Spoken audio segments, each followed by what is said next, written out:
Good evening, everyone. This is Chris Callicutt for the Wrestling Inc. podcast. As always, joined by Wrestling Inc.'s owner, Raj Giri. Raj, how are you, sir?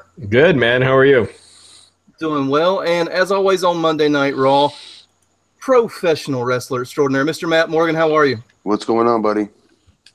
Doing well, doing well. Hey, guys, what are your just out-of-the-gate thoughts on Monday Night Raw?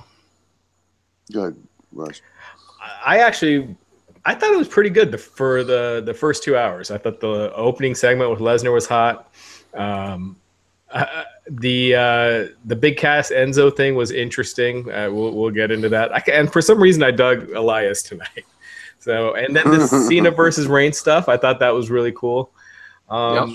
So yeah, it's up and then I don't know. The last hour, I just kind of found myself just trailing off. But overall, I thought it was a good show. Matt, what about you? Maybe because I had a preconceived notion that there'd be like maybe a Bobby Roode coming out tonight or somebody new coming out possibly for some reason. And I think because I had that going into the show and it not happening, it definitely affected my view of it, which it shouldn't, but it did. Because he's right. The Roman Cena stuff was really good. Anything with Joe, I thought tonight, it just keeps getting better and better and better. His attitude. He's finally slipping into like we're doing all of his Samoa Joe-isms that made him super popular on the indie scene with Ring of Honor and whatnot. That attitude that you can't write for that attitude. He's doing that all on his own, and it's working. Like Brock Lesnar comes to the ring, like he cuts it off. He does all these things you're not supposed to do, and talking shit while doing it, and it's awesome to watch. So anything with him was good.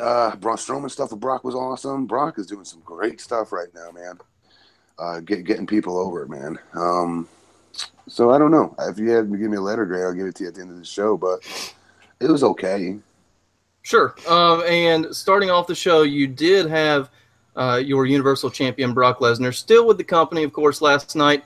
The whole story going into that big four-way, which I thought was awesome. One of the better WWE matches I've seen in a long, long time. The stipulation was for him to stay in the company. And I like the fight that he had to show in that match to keep his job, so to speak. I thought it was a different side of Brock. And like you said, he put a lot of guys over and made everybody look like $1 million. That's who we started off with tonight to a very big pop. And Braun Strowman pretty much came out and told a quick story without saying a word. What did you guys think of the short and sweet interaction there? Raj, to you first. I thought it was awesome. My one gripe is I think this is a WrestleMania match. I think both of those, Reigns and Cena and Lesnar and Strowman, I feel like those are the hottest matches that WWE has right now. And I don't know if Reigns and Cena, if they're doing that at No Mercy or if they're holding that for Survivor Series and just planting the seeds. But, man, those are two huge matches that I just feel like Strowman's so hot. Again, you don't want to wait too long, so maybe it is better to do that match now. But, sure. Matt, let me ask you this. You think because now it's at No Mercy, it's going to be Brock against Strowman for the Universal title.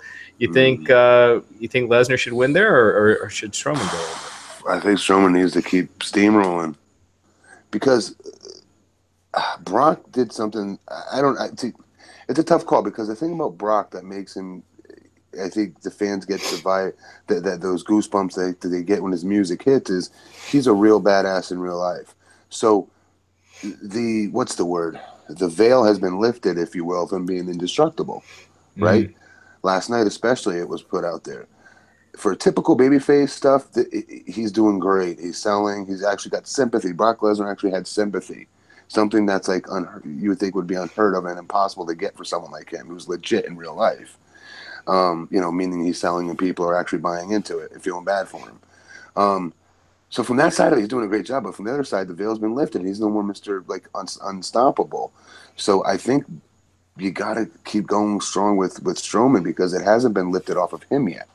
Yeah. I like how Brock, do you see him mouth? He dropped an F-bomb when Strowman's music hit. So it's cool that he's like really into it. Yeah, exactly. He's selling it. Like he's concerned about this guy. You want to know something? I think he's got a ton of momentum right now. Braun does, and I just would not want to hinder that. You know what's funny? It's like I'm telling you, a lot of it has to do with Brock's like. When I was tagged there, when I was there with him, if only the cruiserweights, he never understood like how anyone could take them seriously. He would always think and say that, and like the ones that we had at the time, not all of them, not like Rey Mysterio, but like a Brian Kendrick, I remember would walk by and Brock would murmur something, things like that. So like I wonder how much of it has to do with they're giving him legitimate people that he can take serious. Joe. Who I know Paul has completely overly, hyped up the hell out of to Brock. Like, this is the guy. You got to understand. I know he might look a certain way, but he's not. He's a bad mother. You know what? He's your perfect foil. And Brock listening. Now, I think Brock just sees and hears the reaction he's getting from any type of interaction whatsoever, even a tease of an interaction with Strowman. So on his own, he's overselling it and doing a great job in a good way. It is a Mania match, man. They've got to Yeah, they're pulling the trigger to me a little early on a lot of stuff here. And I wonder if it's because football season's right around the corner and they want to nab their viewers back right before the NFL gets here. But to me, it's a little early for, like you said, the Braun and Lesnar and also Reigns and Cena if they go that direction. But they didn't tease a whole lot of tension at the end either. So I think they're going to slow play that. So hopefully that won't come to fruition for a long time. But coming out of that, Strowman did land 2 running power slams to Lesnar, which he sold the crap out of, which, again, he's been making everybody look like $1 million.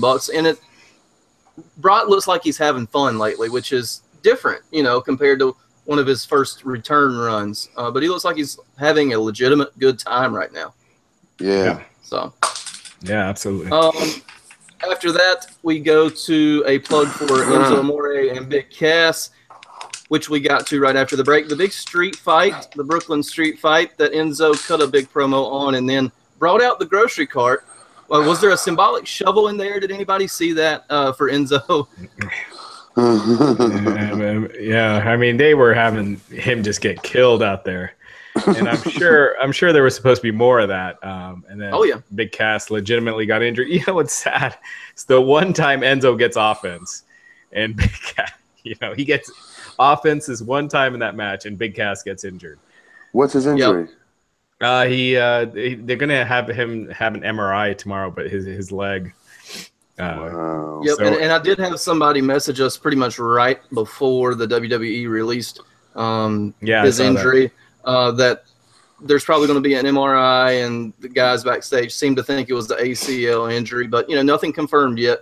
So you hate to see a guy who is in the middle of a push. Now, whether it's going as well as some of us want it to or not, or in the direction we want it to, that's a completely different story. But you hate to see a guy have a legit injury where he just comes up like that and can't really do anything. And you saw he was putting the censor guy to work on the USA Network for sure. Yeah, he was. That's when you could tell it was real, because Big Cass wouldn't risk getting in trouble, with the boss by dropping the F-bomb, and WWE wouldn't have him out there saying that to sell a fake injury. So with Enzo Amore, right? Yeah. So I think, correct me if I'm wrong, I think that's Enzo's first singles victory ever on the main roster. It very well could be, and what I liked about this is Enzo called an audible and is now using this as storyline. I mean, he pretty much played it off in the ring as "you're a quitter." He posted a tweet shortly thereafter saying the same thing, citing the story that he had his foot turned around backwards in NXT, but kept going in the match. So he pretty much called Cass a quitter, built himself up in typical Enzo fashion, and probably just pissing everybody else off backstage. What do you think? What do you think WWE is more upset about? That Cass got injured, or that Enzo got a win accidentally? Flip a coin, maybe. But no, the match, that was one of their better interactions because you saw all the different toys come into play, and Enzo got a couple little hope spots, but you just hate to see that for Cass in general. Yeah, I mean, they were telling a cool story, and Enzo's trying to get that chair, and constantly being stopped. I'm sure with the way they book Enzo, he was never going to get it. He was just going to get destroyed. But you knew what was coming. But last night was the funniest ever, though. I'm sorry. He just got booted as soon as he got out of the cage. Yeah, I watched it today. Yes. It's like, how do we make this guy look as stupid and weak as possible? Now, what I would have loved to have seen is when Enzo was actually hanging off the shark cage. That's when Cass reached up with a big boot and just kicked him straight off or something instead of waiting until he got down. But maybe his legs can only reach so high. But no, last night was interesting to say the least. But moving on, Emma backstage with Dana Brooke. They keep teasing these two as still being buddies, but they've done absolutely nothing with either one of them. Emma talking about Sasha, and then turns her disdain toward Nia, who sneaks up behind her and listens to the last couple of sentences. And this leads to Nia versus Emma in another proverbial squash. Matt, to you first. Are they going to do anything with Emma, or are they just going to send her back or release her? What do you think they should do with Emma from here on out? Well, first of all, would Maya have spy tech? What's that? Did you say she? I missed the very ending of that promo. Did you say Maya is the that she? What's her name? What's the Nia? Nia Jax. Did you think she's the one that came up and was like over listening, like overhearing in the background? Yeah, that promo. She was the one. Did it look ridiculous? Well, the way you guys Dana was doing the whole hey, look behind you. It's kind of like, hey, look behind you thing. Please be quiet. Blah, blah, blah. Okay, I got it. Right, yeah. I just want to be honest. If I missed something, I want to ask. Gotcha. Well, here's the thing. She's been so screwed over so many times. Being, to answer your question about Emma, so many times over and over and over, she keeps getting reintroduced, shit canned, reintroduced, shit canned, reintroduced. We'll put you on the shelf for a few weeks and bring you back, and then shit canned. It's like it sucks, but I think we all, for some reason, we keep wanting. We think that she can, because she is good in the ring. She looks like $1 million. She looks like a star. She just does, right? She handles herself as one as well. And I don't know what they're missing with her. I have no idea what their gripe is with her. But they keep doing these things with her that last for like 10 weeks in a row, and they don't go anywhere. We're supposed to forget about it. And then it happens again in another 2 weeks from now. Yeah, and she's kind of getting the whole Enzo treatment in a sense. And you think about the Baron Corbin is the same way right now. There's another guy on SmackDown. I mean, they're giving like 4 people the straight burial right now, and they're not trying to hide it either. That's the funny thing. Good. Baron Corbin, I can watch matches and matches of him being buried. Raj? Yeah, I mean, it definitely seems like they're like, well, this is what happens when you complain on Twitter. And, Good. But at least she's getting TV time, She wasn't otherwise. So I don't know what's worse. Like, you get embarrassed every week on TV and made to look worse and worse, or you're not on TV at all. Well, just to play devil's advocate here, Nia Jax complained on Twitter a few months ago, and now she's been moved up the card. Yeah, but she's a little different. I mean, yeah, you have the more mystique about her, I guess you could say, but no, that's Rock's cousin. Rock's cousin, yeah. Well, that too. Yeah. No, here's the other thing. That how do we know she wouldn't be champion by now 10 times over if she just shut her mouth? You really don't know, and I think they're right for doing that with her talents. By the way, there needs to be. You can't just listen, especially if you are on TV. Like, shut the freak up. Do take what they're giving you and blow it up and do the best you can with it. If it doesn't work, then go back and say that was crap. I should have been having to do that. Stuff like that. Then, but at least in the moment, try. And there should be repercussions for that. Yeah. To a degree, unless you're like Zack Ryder, and you're super over Damian Sandow, and you got super over, and they're not doing nothing with you. Yeah, you're the guy that can get on there and put them on blast. I think. Yeah, very very true. We moved along to that from that to Elias walking backstage and comes back with a little bit of a song, and my God, Elias has gotten over, and.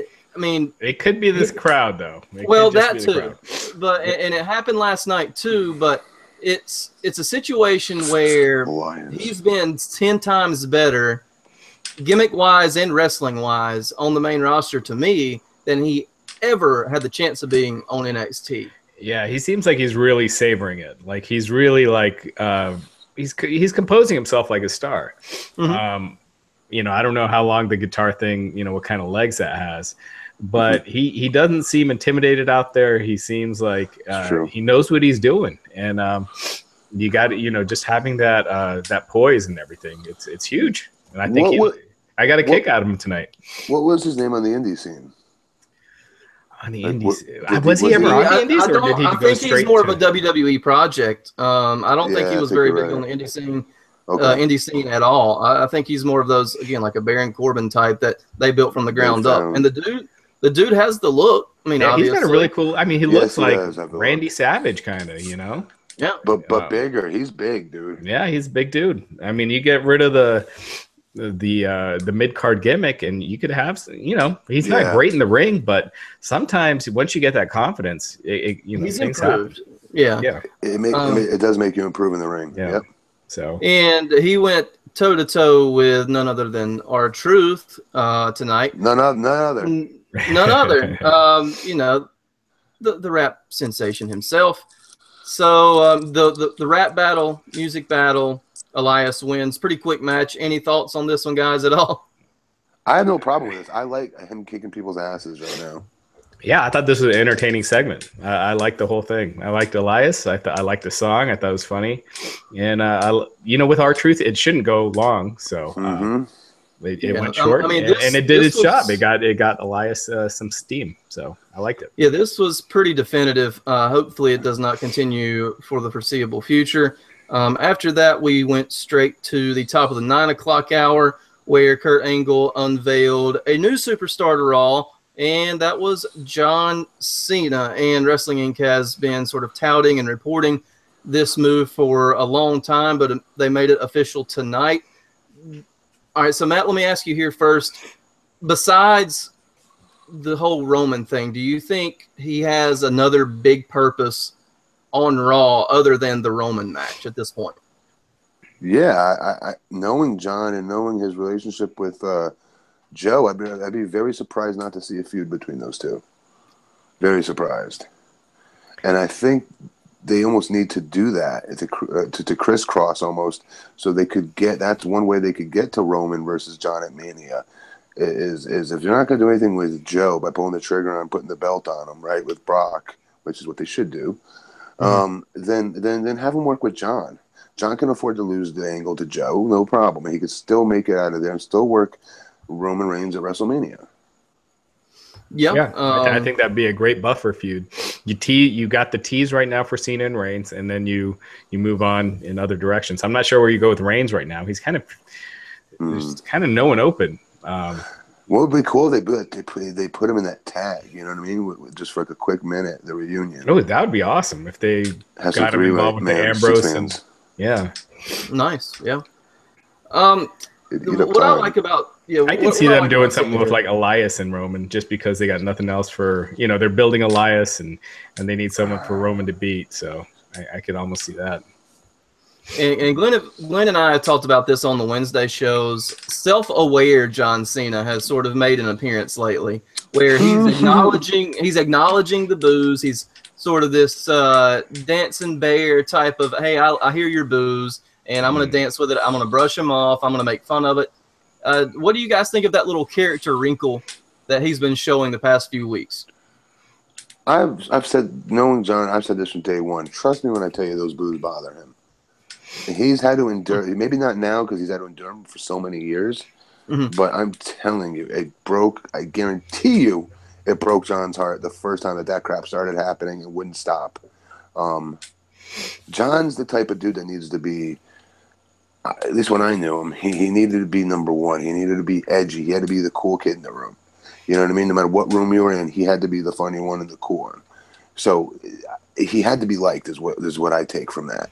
Right? And we all want to be liked. I mean, every one of us, when we're baby faces, we don't want to be booed. I don't want to be in a situation where Triple H is having to cover my ass and say things like in interviews, well, he's getting 32,000 people standing up and booing him, so it looks like he's, you know, he is a heel, isn't he? Even though we're not, we're not booking him that way. Yeah, that kind of talk. You don't need my company. No baby face wants that. That's not our goal. You know, so they can keep sugarcoating this crap and like, oh, those fans they're so polarizing. No, they're being straight up booed. They're using those two guys as their pawns to tell you guys we don't like the way you book your show. And essentially, that's what the Miz came out and let everyone know. And I thought, real quick, before we get to the Miz, I just gotta say this with Cena. I love the heat that in the crowd and the crowd reaction with Reigns and Cena in there. I thought that was awesome, but Cena was just driving me nuts with how over the top giddy he was being. He was like he just seemed like he was not taking anything seriously. And it reminded me of in the past when they'd get these celebrities in there and they would just kind of be smirking about the whole thing, like they were too good to be there. That's almost what Cena came across like. Like he was just not taking, nothing was, it was all kind of a joke and ha. And there was never a point where he looked like he got serious tonight. For a brief moment, I guess, when Roman hit him with the Superman punch at the end, but. Right, and that's what I think happened last night. I knew Baron Corbin was not going to win as soon as John Cena put JBL's freaking cowboy hat on. And you knew that was he said, this boy shook. And I'm like, they're not taking Corbin seriously here. And lo and behold, 8 minutes later, Corbin's laying on the ground to a single AA. Not very many people get beat with a single AA, even though Miz did later tonight, but yeah. I mean, I don't know if it's a case of Cena. I don't know if it's a case of Cena having senioritis, where he knows his foot's out the door in a month and a half. He's got some big movies coming up. They're already talking about him in this new Knight Rider movie being in the lead. So it could just be he's just I'm having fun and I'm not here that long, and I'm not going to get that involved. I don't know. I hope that's not it, but that's the way it came across to me. He just was not taking the thing seriously. Like when Roman came out, he should have stepped up his intensity a little. Like this is the guy he came on Raw for. Replace me. Yeah, exactly. Like make it a heated moment, not just kind of laugh it off once Roman's in the ring. Yep. So again, we said Miz came out and cut what I thought was a very Talking Smack-esque promo by him. You good. And it was so good. Miz was outstanding here, as he's been. Always, when he gets the opportunity, man. Yeah. Have you seen anybody, Raj, over the years take advantage or be in a spot where the company does not want him to succeed? Like, go back to day one. They did not want that kid to succeed. They wanted to embarrass him on national TV.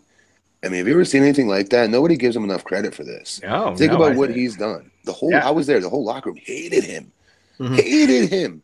Yeah, and that was what JBL alluded to on Bring It to the Table, and they were talking about Enzo's heat backstage. That he said Miz is literally the only one who has survived all the heat that he had gotten to get to the point to where he is today. No question. Nobody took more stuff than that kid did. Nobody. We're talking years worth. It wasn't just him not changing the locker room. I would say 3 years. Jeez. Dude, I remember I had it for a couple weeks for something. There was a tour I couldn't go on. Some of the older guys were like, oh, you took it to go on the tour. And I was like, no, I'm going to propose to my wife. It's a little bit more important.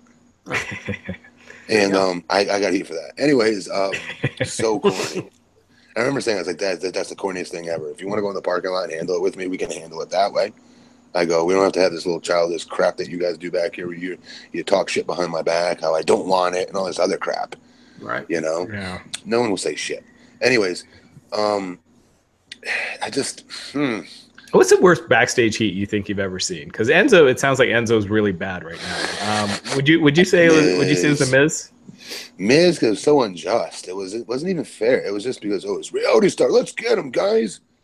Yeah. It was like that. It was so stupid. He never did anything wrong. Okay, he did. Yes, he did. Okay, he did sit in the wrong locker once. And got food on Chris Benoit stuff. I forget what it was, his bag or his clothes or something. Okay, so that was bad. And the wrong person to do it with. And but not worth 3 years worth of stuff. And here's the thing about Miz. You can tell he's a huge wrestling fan. Anybody that's a huge wrestling fan like I was, we have that in common. And so why would I treat you any different than I would want to be treated? I never understood that logic. These guys hated it when they came up. But then miraculously they took it as a quote-unquote badge of honor when it was their turn to give it out. Yeah. It's such hypocrisy. But I think Miz is probably the worst. I've seen a bunch of others. Samoa Joe joined the party as well. And what I love about Joe is he didn't come in as the best talker, right? And he seems so legitimate, so genuine when he speaks that he makes you think he could kill whoever he's talking to. And that could even be Cena, Roman, whoever. And he basically said, you know, Roman, you're kind of my bitch. And then that spawned a chant from the Brooklyn crowd, one of the few that I thought was kind of cute and made sense. But he just feels so legitimate right now, and it's good to see him at the top of the card as a sort of a mainstay. And being that badass, you know, character that we all want him to be and wanted him to be when he first got there. Now, Samoa Joe comes across as authentic. He doesn't come across like he's memorizing a script or anything. He's doing awesome. I mean, those four guys, Roman, Samoa Joe, Braun, and Brock, they've just done an awesome job with. Yeah. You know, and yeah. If you think back to when they were teasing Braun Strowman and Undertaker a couple of years ago, and we were all panicking like, oh my God, this guy sucks, he's not ready. And now we see what's happened. It's like, maybe we should have given the guy a little more credit. Well, he couldn't have pulled it off. He couldn't have pulled it off back then. I mean, Roman really did, you know, helped him come along. You know, oh yeah, Roman really, and that's been one of the feuds of the year, in my opinion. Yeah, I remember just last year we were all joking about how they think that Braun's going to be a main eventer, and he just looked like crap in the ring. You know, when he was doing the squash matches and everything, it looked clumsy. And man, he's just come a long way. Quick.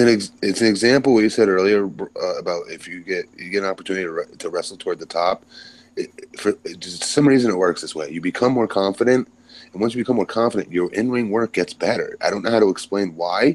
I guess it's a confidence thing, right? Yeah, you're not scared of making mistakes. If you have the office's backing like that, I'm telling you guys, it's hard to screw that up. And I'm not taking anything away from Braun. I'm just saying it's sped up so fast because they've shown so much belief in him so fast by putting him at the top so fast with top guys. It makes you improve automatically. I improved overnight working just one time with Kurt Angle. I felt like I learned like about a year's worth of info. I swear to you, in a 40-minute match with him on a house show. Yeah. I mean, Roman was the same way. You remember when he first, when the Shield split, it was like, this guy's not ready for the limelight. And then his matches, you know, improved greatly. And now he consistently has great matches. He does. And people don't give him credit for it, actually, because they're so stuck on booing him and whatnot. His matches are I think, genuinely all entertaining. Yeah. Yeah. I mean, he's broadened his offense. I mean, he still has his signatures, but everyone does. Of course. I mean, it's the WWE style more or less now, but he's definitely honed his in-ring skill to a magnificent level. But still to come, the Raw Tag Team Champions were on site, and they had a match later in the evening. Cole then confirmed Cena and Reigns versus Miz and Joe. Joe pretty much named himself as Miz's partner for later in the night, which I thought was kind of cool. And then, you know, they had a backstage segment later that I'm sure we'll touch on. But before we get to the Cruiserweight match, Tony Nese, you know, a sort of a body guy, you could say. But he probably did a little bit of that with the help of DDP Yoga. And we want to talk about the sponsor of tonight's program, DDP Yoga, and his UK tour, Diamond Dallas Page, Hall of Famer, 2017 WWE Hall of Famer. DDP Yoga has worked for thousands of people, including some of the WWE stars like Chris Jericho, Mick Foley, Goldust, and AJ Styles, just to name a few. Dallas is celebrating his Hall of Fame induction with a UK tour. You can join in on the inspirational Q&A and a conversation with DDP in Glasgow, Manchester, Birmingham, London, and this event will also be offering autograph and selfie sessions with Dallas. And if you saw his Hall of Fame speech, you know he can tell some great and inspiring stories. So he'll have you so motivated. Now, Matt, you can probably do this without motivation, but you'll be able to run through a brick wall. How about that? And a lot of the time, you'll be laughing your behind off, too, because I was during his Hall of Fame speech. On this UK tour, he'll be running DDPY workshops. All these workshops, you can bet it will be inspiration meets perspiration. And I know Raj has attended these workshops as well.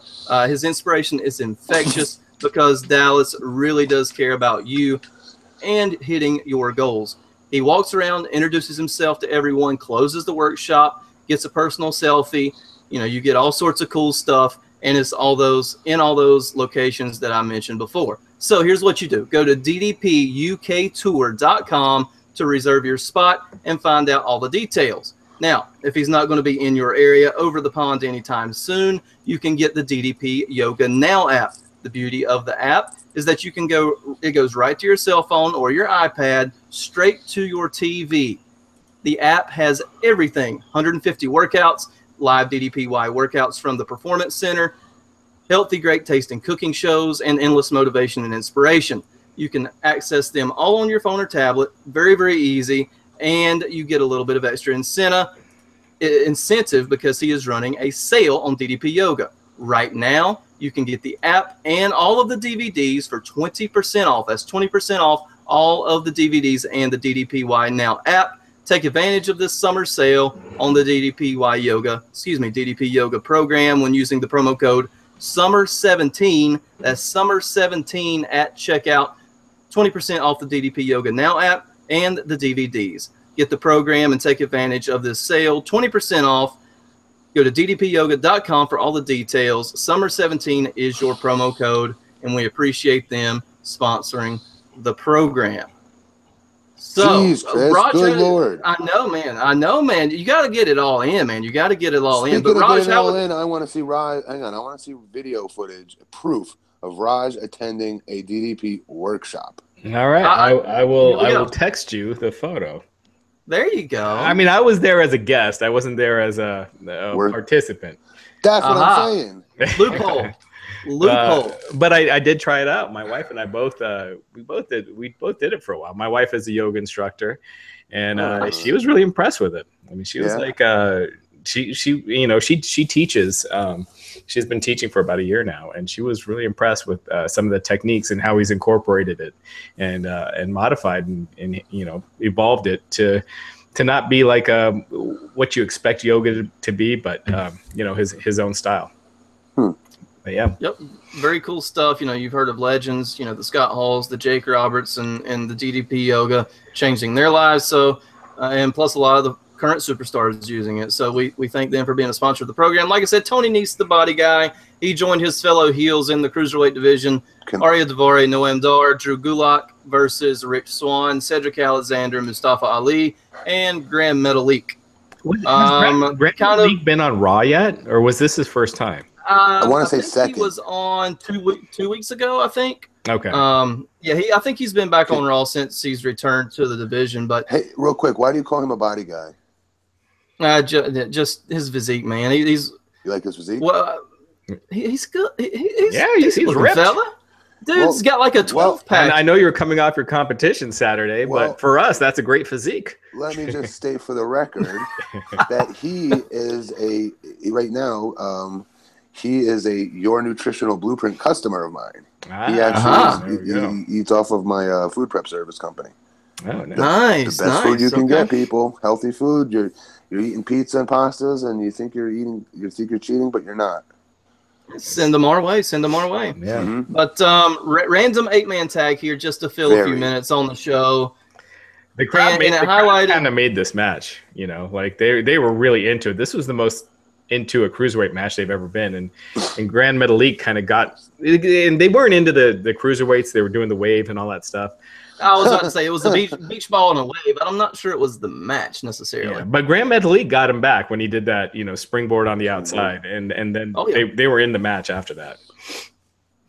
I think they sort of highlighted Metalik and Alexander here. Alexander picks up the win with a fantastic lumbar check on, I believe it was Nese, who sold the absolute crap out of that move. Yeah, so that's one of the coolest finishers on the roster, I think, right now. Yeah, so I guess that's your next cruiserweight program is Cedric Alexander and Neville. Ooh, great.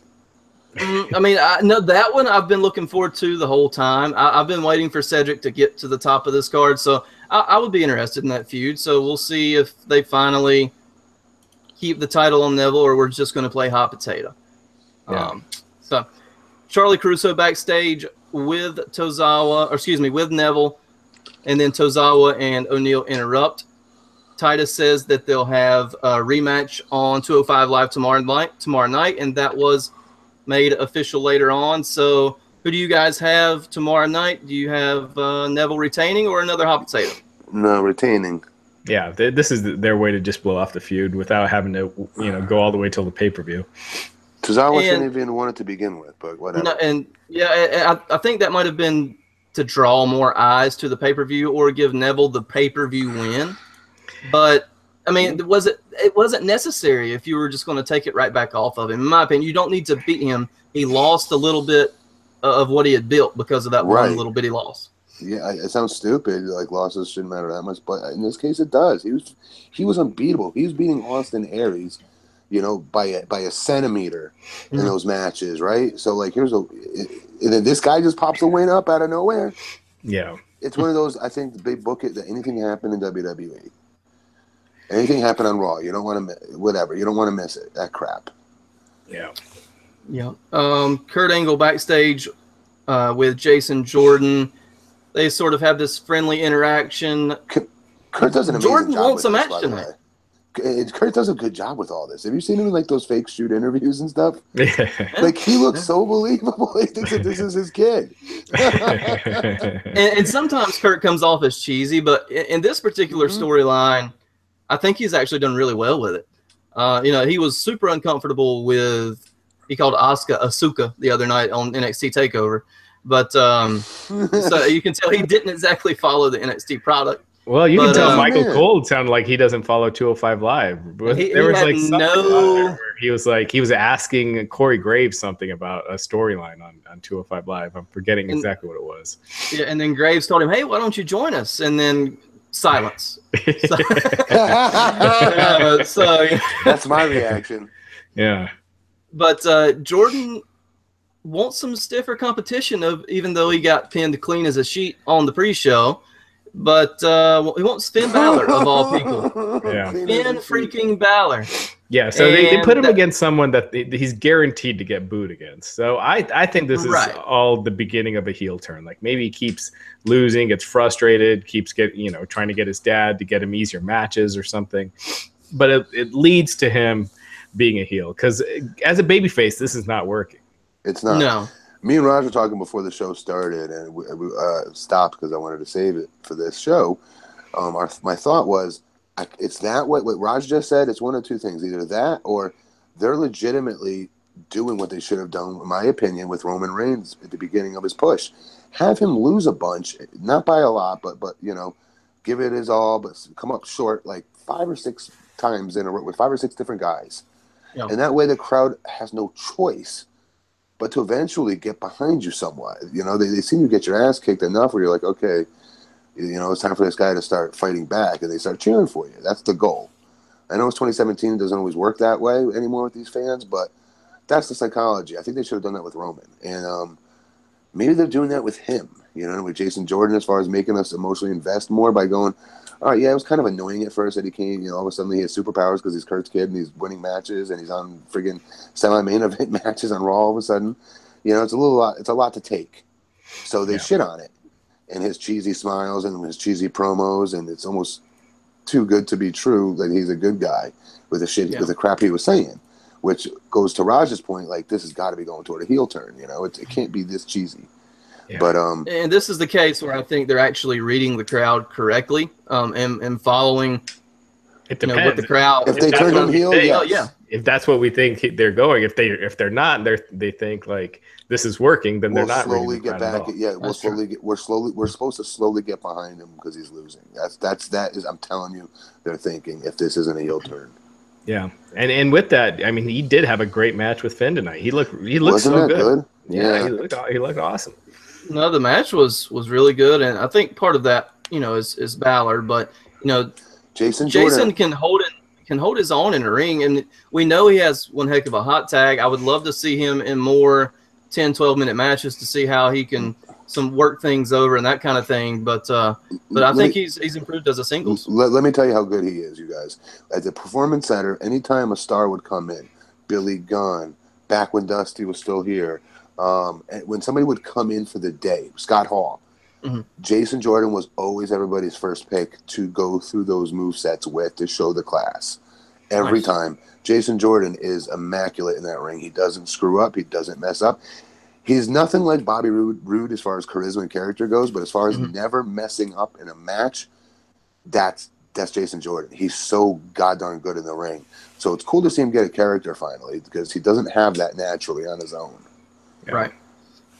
All right. After that, we went to your new Raw Tag Team Champions, Seth Rollins and Dean Ambrose. They come out sort of chummy, and it feels like old times, and we're brothers again. No sight of Sheamus and Cesaro tonight, but what did you think of the promo here and the eventual Matt and Jeff Hardy unveiling? I think Sheamus is filming that movie, so that might be one of the reasons they. Well, I think they would have taken the titles off of them anyway, but he's filming that movie with the guy that was on Raw a few weeks ago. I forget that guy's name. He was in the Transformers movie. Well, that's good. That's good, because remember your concern was, great, they're going to go back and forth like 5 more times. And they probably will once they're back. Oh, yeah. I don't think he's going to be gone that long. Hardy's versus them is going to be badass. So the Hardys, I just thought they kind of threw this kind of fast. This is like their biggest tag team match that they have. I'll take it. It's going to be good. Well, they did it tonight. So I know, Matt, you've been beat after your competition. No, I saw tonight. I mean, as an angle, as a whole. Oh, gotcha. I don't know if it was just a blow-off since Cesaro and Sheamus, can't be a team right now while Sheamus is filming that movie. Got to be at least a month, right? No, I think they're probably going back with Sheamus and Cesaro because they had, Ambrose, they won clean tonight. They did. They did. Which I thought was kind of weird, but. Yeah. And I'm not going to say the Hardys have been relegated to anything because they're still one of the biggest and most over acts in the company, but I kind of feel at their age this is going to be kind of their role from here on out is putting guys over, even though Ambrose and Rollins are already established. But I thought this was to sort of solidify that they're back as a team, that being Rollins and Ambrose. Yeah, I remember when I said this when the Hardys came after WrestleMania. They got that gigantic pop, and I was like, man, I could see WWE turning them into the Dudleys by SummerSlam. By the summer. And I got a lot of people in the comments saying it was nuts. And how can because you of say Jeff that? Hardy. It's because of Jeff Hardy. Right. I say that as well. Right. I'm one of them because you go, there's no way that they take Jeff Hardy, even though they're a tag team and Matt's there and whatnot. Because of the importance of Jeff Hardy to that company, they'll never do that. Not yet. And they are. Yeah. And it's just money left on the table because you put Jeff Hardy in that mix with Rollins and Balor, or move into SmackDown with Rude and Nakamura and all those guys. Oh, my God. And you got just a ton of options. Main event. You have an automatic main eventer. It makes no sense to me. And a crap load of merch. That's the biggest thing I don't understand. Yeah. Unless they're selling regardless, which I imagine they are because they're like the freaking Beatles, Yeah. So, hopefully, I don't know if everyone keeps thinking like Matt's going to bring a variation of the broken thing back. I think Who cares? I think we're way past that. Yeah. Yeah, and I think what you're getting now is probably all you're going to get. And they're woken now instead of broken. Well, I don't even think they've said that on TV. I think that was just they play the internet and hope to get something going. But I think it's dead. But by day, Rollins, Matt. Matt. And Rollins and Ambrose get the win.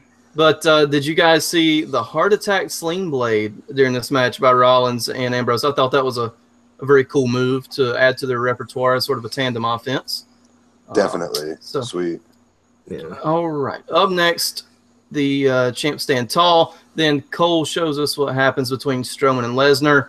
And it is now confirmed that they will have a championship match for the Universal title on September 24th at No Mercy.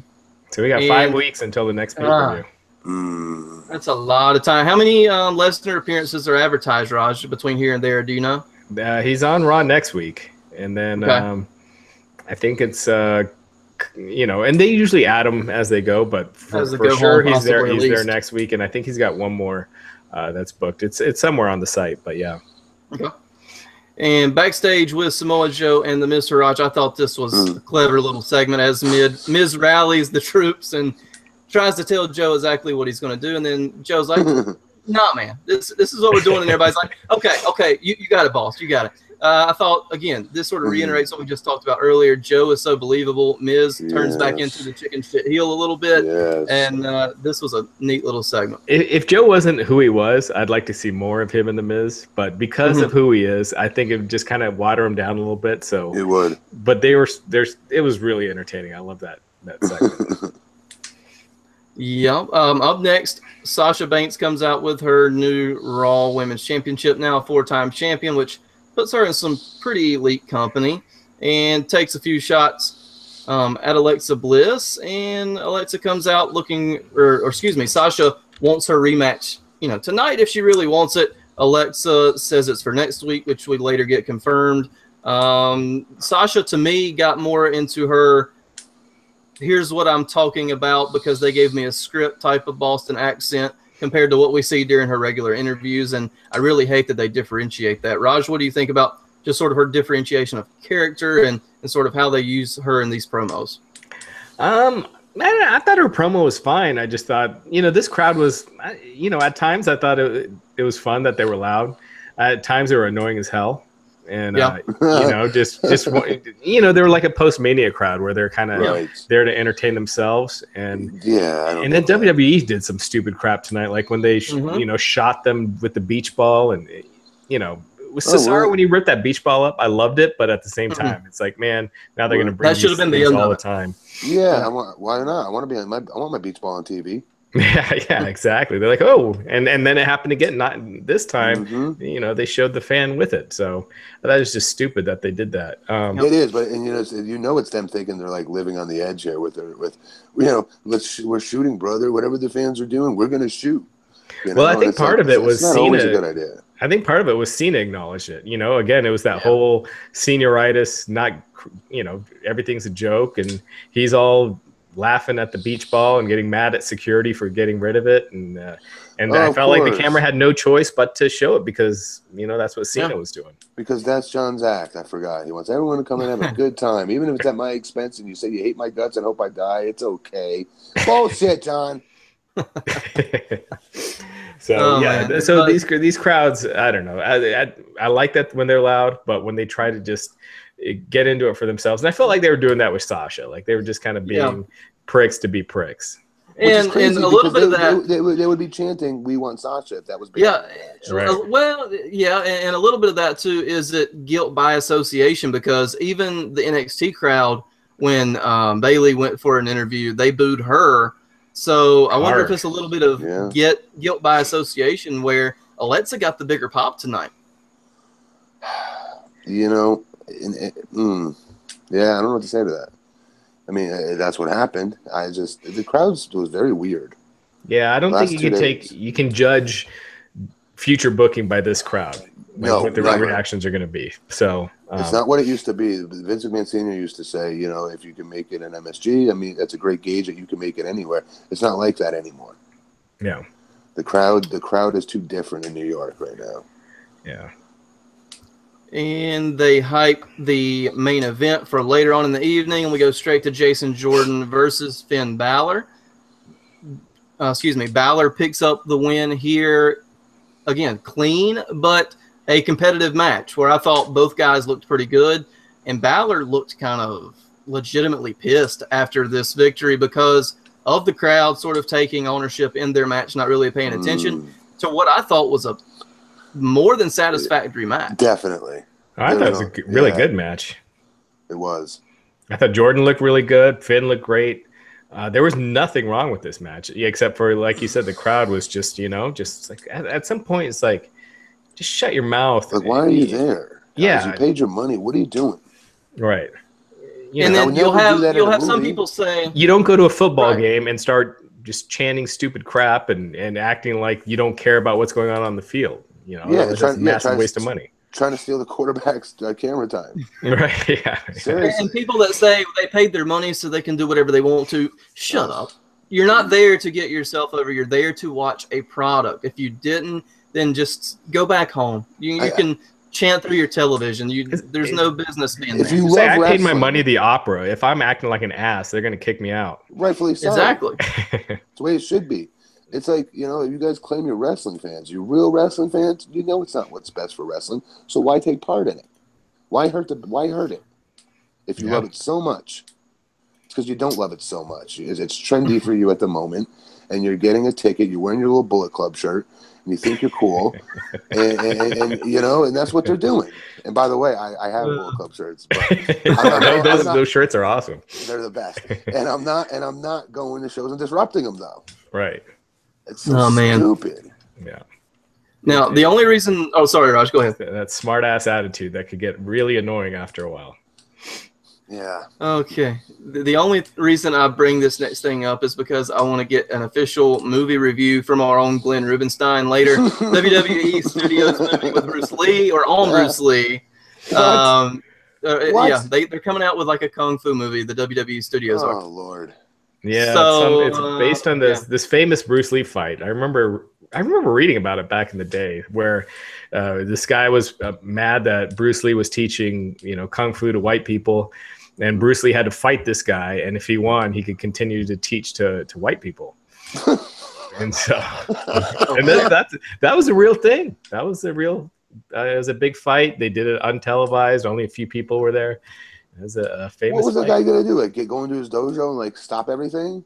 Pull Johnny from Karate Kid? I think it was Miyagi's little plans. We'll have to I think it was an honor thing, but just. Oh yeah.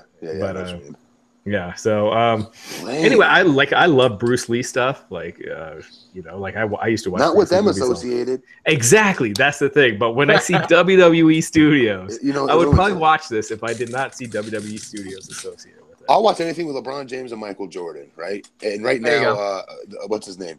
Was it Lorenzo Ball, the father? LeVar Ball. LeVar Ball. Yeah. Anything of those guys on YouTube, I'll watch over and over and just keep going through. Oh, but here's the thing: if WWE was associated with any of those three, I wouldn't want to watch it. Yeah. Well, they were. Ruins it. Yeah, and you didn't want to watch that. That segment was best skipped.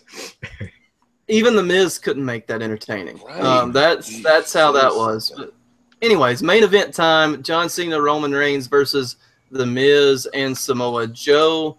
Sort of paint by numbers type of main event tag match here, but all four had some good work. The Miz, Taraj got involved. John Cena and Roman Reigns with the win, but we did have a little tension. 100%. Reigns. Sorry, go ahead, Matt. No, finish your finish. I'm sorry. I was just going to say that Roman Reigns did hit a Superman punch on John Cena by accident, so we have that seed now planted, and we'll see how slow they play it. But thought it was a decent little match overall. Good main event. This whole thing was set up for that, obviously. The whole match. Absolutely. So it's okay. None of them phoned it in, so I don't want to call it, paint by number. I don't want to insult the match, but at the same time, it wasn't. Everyone knew what the story and the business of the match was. The business of the match was to get to what we saw at the very end with both babyfaces' arms raised in the air. Cena looking at Roman very untrustworthy wise or whatever the word is. He doesn't trust him. And it's like you said, it plants those seeds that we get what would happen if those two collided. Yeah. And right now, for two guys that baby faces that fans hate, it's very interesting to me. It's intriguing. I can't wait to see who the fans actually go with. I think they're going to go with Roman. Yeah, that's what I think. Like that at a WrestleMania, and it would just be such a spectacle that I'd love to see that. How do we get? Sorry, go ahead, bud. If you have that as your double main with Strowman and Lesnar at a WrestleMania, that's a heck of a double main event there. Who do we have for Joe? You got to think of somebody. Joe's got to be in a major match. Maybe it's a three-way. Maybe Styles. Finn. They better build Finn up quick, better than they have been. Yeah. It can't be somebody new. I feel for Joe. It's got to be It's got to be Cena. It's got to be someone like that. Yeah. That's very well established. I'm sure they'll get to Cena before. It looks like they're going there, pretty soon. So. That would be a good, seriously, I think that would be a great way to get Roman versus Cena to happen at Mania, have that crossover match with Joe for a few months. John loves Joe. Loves him. Yeah, they started out together, right? Right, that's why. They've always had that bond. Was it? Yeah, I remember in OVW, he always wear this ugly brown Samoa Joe shirt. Like, who is Samoa Joe? You know, and I didn't know. I didn't work indies or anything. And he was like, "This is my buddy. You know, I met out from California and whatnot. Like, he loves this dude. So like, I know John's gonna want like an angle with him. There's no way he won't, because he knows how long it's take Joe to get here. Yeah. Yep. And I think Miz was put in this little tag match to take the pin, but do you see any of these three other guys that were in the match going after the Intercontinental title? That's something I didn't even think about. Isn't that bad? That's horrible. You could do Roman since he's got nothing else going on right now. Yeah, I didn't like him with the U.S. title. I thought it was just like it was like a cock block spot. You know what I mean? Like he had it. He wasn't going to lose. Yeah. Where someone else could have used it. In my opinion, KO at the time. Yeah. All right, quick grades before we move on to other news. Real quick, you said that Cena won the match, giving Miz the AA. Yeah, Miz got the single AA. Single and AA. We'll do 1, 2, 3. Yep, no double again tonight. So that's 2 nights in a row. So I gotta say this: I was so relieved that Bobby Roode didn't come out because he was backstage. He was backstage at Raw. We're going to see a Roode and Orton program tomorrow night. I know we are. Oh my God, I'll take that. Yeah, but that's the thing. That's why I was so relieved is that Raw does not need Bobby Roode. Bobby Roode doesn't need Raw. Benefit greatly from being on SmackDown. Let's look at the stylistically the workers on SmackDown. You have Mahal, Roode, Orton. You know, these guys that are in that main event scene that work pretty much the exact same style. If we brought up anybody else, that would be so important. But because it's Bobby, he can work anybody, any style. That's why he's so good. Absolutely. Whoever he works with, he makes a superstar that night. Well, I think you go with AJ, right? Because Kevin Owens is that's gone on forever. I'll take that too. Hell yeah. I'd really his versatility is very good because just watching him at live events, he's such a good old school, almost feels 1980s-ish type of heel. Everything he does is so even though and his mannerisms, his acting is superb. He's not my cup of tea inside the squared circle, but you can look over that a little bit because he tells the story with his actions just as much as he does his work. So, what do you like? The high flyers? I'm sort of an in-between guy. Kind of like the Styles. Yeah, kind of like a Styles. I like a hybrid setup. I'm not work the limb for 10 minutes just to get to a single finish. I'm not that kind of guy, and I'm not super high fly spot fest either. I like the hybrid.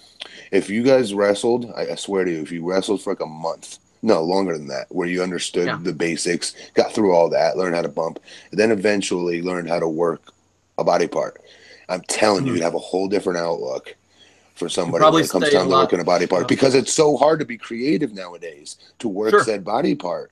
So what I used to do, because I used to find it boring myself, is I'm a giant per se, so I don't really have to always work a body part. Is what I would be told. So I would just what's called meat chopping. I would just meat chop, meaning get all my shit in. Like I go from a discus clothesline into a car to a bicycle kick. You know, things that don't work the same body part. You know, that way you can get all your shit in at the same time by picking up the pace of the match per se. But as a wrestler, I really do appreciate a guy that could pick apart a body. Kurt was so good at that, a body part, and stay on it and be creative while doing it. And I'm sure your body lasts a lot longer when you can work that style and be good at it too, because you're not taking half as many bumps. Sure. Hey, no, I agree. I mean, I'm a big fan of when you could, when less is more. I'm not one of those guys that needs 60,000 flips in a match. No. For me, it's more about story and then having a match that delivers a satisfying conclusion to it. To that story, right? You don't see that enough. No, God, no. No, look at poor Emma. Go ahead. Right? Yeah, exactly. But you know what? I thought tonight's Raw was really good. I thought it was a good, and we're not done yet. It's been freaking 3 nights, and we got another night. And I, being on the East Coast, I did a lot of heavy drinking tonight, though energy drinks, of course, but some heavy drinking. But I thought Raw was.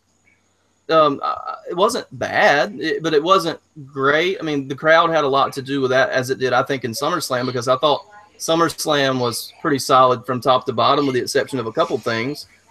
So I would give maybe Raw a B minus for tonight. Same here. I'm gonna. Oh, go ahead, Matt. Same here. I'm gonna go higher. I'm gonna go A minus, just because I thought the Reigns Roman stuff. I mean, the Reigns Cena stuff was fascinating. I thought the Lesnar Strowman stuff was awesome, and I liked Enzo's first offensive move resulted in someone getting injured. But speaking, we obviously want Cass to get back soon. Hopefully, it's nothing serious. Yep, and we'll provide some updates on that. We'll move to a quick injury report. We saw Cass get injured tonight. I would so much as speculate, having a little bit of an athletic background, not much, a little bit, that it could be ACL, having some knee troubles myself in the past. Did not look good. And WWE announced today that Asuka suffered a collarbone injury in her match with Ember Moon on Saturday. Why you can't keep them down there forever? Well, hold on. Do we know that this is absolutely a shoot, or could this be a work so she can get some time off so they can get to the winner of the Mae Young Classic? Why can't they do that while she's there? Yeah, they could come up with a storyline where she's, remember when she was doing that storyline where there's like no one good enough for her? They could have just done that. But now they're officially out of challengers that are actually over. Yeah, so you could have her just showing up at ringside, being like, "There's no one for me," promo. There's a lot of SmackDown. I'm not saying 100% that it's not a work, but it just seems like there's no reason to do it. They did do the worked injury with Ember Moon, but that was part of the storyline. Right. With this, it just doesn't seem to make sense. And it's only 6 to 8 weeks. Yeah, that's true. So when is the next takeover?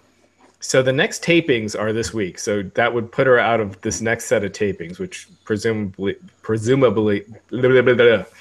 would be for the next month. And then the Mae Young Classic finals is that September? I don't got the date. I want to say that's the end of September, and that's pretty convenient to that 6 to 8 week timeline. I would think. I guess, but I just don't see. She's not wrestling at that show. That would just be a perfect timing for her to return from injury to start a feud with whoever's going to win the Mae Young Classic, which a lot of people think is the Kairi Sane. So that, I think that's the match you go to next for Asuka. Yeah, but again, we'll see. But I just don't see why you'd want to take one of your top stars off the road for that. So I think to me it sounds legit, but you never know. More often than not, it is. It's rare that they announce worked injuries. Ember Moon was one, but I can't think of many others where it was a worked injury. So, and the next takeover is not till November. But okay, so it's got a while to build. So she's going to be on TV by then, you guys. Oh yeah, I'm sure. And she really should be on by TV. You mean NXT TV or Raw and SmackDown? Raw and SmackDown. You think they'll move her? They have to. No. They have to. They don't have anybody else for her. And she's guys, like I just said, exposing this is a real injury. You can't play around like that with a big star like that. You got to get him off. You got to get him up there and start making that money off of him. They kept what's his name down there way too long. Hideo Itami's one that kept way too long. No, he's not. He's gonna be over like a fart in church. He's gonna be so worthless on TV. Mark my words. No one's gonna care at all. Well, Triple H has pretty much gone on record to say that he wants to keep her there to be that brand. And but when he said that, when he made that quote, though, how do we know he wasn't referring to a conversation with Vince 6 months ago? Yeah, that's what I'm thinking. I think it was probably a year ago when they were doing the superstar shakeup. Which, by the way, no mention of the superstar shakeup. I wonder if it's just going to be one of those quiet things where a couple people are moved and a couple people are brought up, but it's not. Yeah, like Cena tonight. It was just there was no rhyme or reason. He just showed up on Raw. So it could. He tipped his hand last night. He shows up on SmackDown tomorrow, and it's like, hey, I was traded to SmackDown. His fake tears as he was walking up the ramp. I don't buy John's shit. His goody two shoe crap I don't buy. Those fake tears that I thought tipped his hand. You know what I mean? That either he's leaving or he's coming to Raw. And I remember Raj saying he was coming to Raw a long time ago. Yeah. Yep. And one last quick bit of news. The WWE has confirmed that they've signed Lio Rush. Is that correct, Raj? Who's that? Yep. Yeah, for ROH. He's a great wrestler. He's really small, but he's a super small. Yeah. He's a really good wrestler. Will he be a shot in the arm for 205 Live? It's very possible if they shoot him straight there, but I would assume he would be one that they put in the Performance Center for a little while. Yeah. At least that's my initial take. But I'm not super familiar with his work. He was the subject of some controversy just a couple of weeks ago because he took a pile driver off of a ladder through a table and no-sold it and popped right back up a half a second later. What? And he's small? Yeah. Well, first of all, it doesn't matter. Yeah. I shouldn't be able to do that. What the hell? Yeah. Yeah. So he got a little heat from just wrestling fans in general for that spot, but now he's signed by WWE. I don't think you're going to see that spot anymore. That is safe to say. Hey, Matt, I wanted to ask you, did you see Scott Steiner ripping into Triple H on Twitter? Lately, no. Before I have in the past. Yeah, he did. He did the other day again. He was ranting because Triple H appeared on the Tonight Show on Friday, and Scott didn't like it. He was saying that, like, because Triple H was promoting SummerSlam, and Scott in his way just tore into Triple H and said, it should have been a current star. But if you go to Wrestling Inc., you look under the most popular tab, you'll see that. Raj, you're popping me on the chat, just owning some of these guys. It's fantastic. And also, I wrote about this earlier. I checked out the set of Steve Austin's show, Broken Skull Challenge, which premieres in September. Nice. Got to ride around with the man himself in his Humvee, toured the set. So we're going to have a bunch of videos and photos and stuff from that with Steve in a couple of weeks. Yeah. Very cool. Tell him I said what's up, man. He was one of the few big time stars that believed in me when I first started. Yeah. Do you know what I mean? He never was like this. He's the opposite of a worried veteran trying to worried about their spot to a new guy coming in. He's the complete opposite. He could have been more humble. Rock was the same way. Yeah. It's crazy. The bigger the star, I found the more humble they were. Yeah. Nice. Kurt Angle, Rock, Stone Cold. No three people I know are more humble than them, but especially Steve. Real quick, was the chat room you say talking about the Scott Steiner stuff? Is that what you're saying? What were you saying, Chris? Steiner was, Chris. you were saying that Steiner was owning Triple H, and you were asking Matt about that. And the chat room was topping on it? No, there are a couple people in the chat room being smartasses about a couple of things. I was going to say this. And Raj shut him down. When TNA, my angle with Scott Steiner started, I was so excited because I was hoping I'd get something in there where he'd screw up my name or do one of his babbling promos that nobody can understand. And sure enough, I could have sworn he called me Mike Morgan in one of the promos. And I was like, yes, I'm going to be in YouTube history. Yeah. Dude, go watch his TNA stuff where he calls Travis Tom go by the wrong name. He's hilarious. He's like a white Iron Sheik. Yes. He's awesome. And yeah, one-on-one. Cool as hell. Yeah. I wish there would be more like him. But very cool. Yeah. Raj, anything else before we sign off? I think that's about it. It's people asking about Bobby Roode. I'm betting he's going to be on SmackDown tomorrow night. So I think that's the big thing to look out for tomorrow. Hell yeah. Matt, anything you'd like to plug before we head off? Yes, I would. Guys, please keep tuning into my Instagram page at BP Matt Morgan. BP stands for Blueprint, Matt Morgan. And I'll post some of the stuff on Twitter. I got to get better at that. From my new company called Your Nutritional Blueprint. It's a fully customizable food prep company where we deliver to anywhere in the United States. Holidays do not prevent you from getting your meals like other food companies do. It happened to me. I was prepping for a show. I was using the so-called #1 food prep service, and I had to go 3 days without my food because of a holiday. Now, that's not fair to them. That's something to do with the delivery system. But I learned a valuable lesson in that when I started my company. We hire individual drivers. So it doesn't matter. Rain, sleet, or snow, you get your damn meal. And if for some reason a holiday pops up, I give you an extra few meals to get you through the next day till your next stock comes on me. You're, like I said, you're eating pizzas and pastas and food that you think is crappy for you, when in reality it's the best. You're getting if you're a guy, you're getting anywhere between your 35 and 50 grams of protein. You're getting between 120 to, I don't know, 350 grams of weighed out jasmine rice on a scale. You can customize it any way you want it. Other companies, they say you can, but they give it to you in specific ounces. They'll give you like 2-ounce option, 4-ounce option, 6-ounce option for the protein, whether it's chicken, fish, or whatever. We can do it any way you want. If you want a 5.5, we can do it right on the button, 5.5 ounces. So again, fully customizable through rain, sleet, or snow. We deliver anywhere in the United States. We have the best prices at $7 a meal. Nobody can top that, because they charge on top of that for shipping and handling, and they end up costing like 10 or 11 bucks per meal when you break down the math. It ain't gonna happen with us. And again, all of our stuff comes from the best farms in the country. Everything is mainly organic, range free, pesticide, chemical free, and it makes the food taste better. So again, keep checking into my Instagram page, because we're going to be launching an official website where you guys can go on and change your entire life as far as your health goes with this. That's how I changed my physique. Everyone was, oh, he must take steroids. Guys, at 41, I can't afford to take steroids anymore. I just can't. Right. I would like to have another child. It's probably not going to happen, but we sure as hell are trying. And I can't afford to take steroids. I have some health issues that prevent me from doing it. So the only thing I could change, that I could control, was my diet and my workout. And workout I changed, and nothing much was happening. The minute I changed my meal prep, night and day difference when I started eating clean meals 6 times a day and being disciplined. Go on my Instagram page. I just competed this weekend. It's the most shredded I've ever been in my life. Best shape I've ever been in. I'm almost 41. You know, very cool. So very cool. Please check into my Instagram page, guys, at BP Matt Morgan.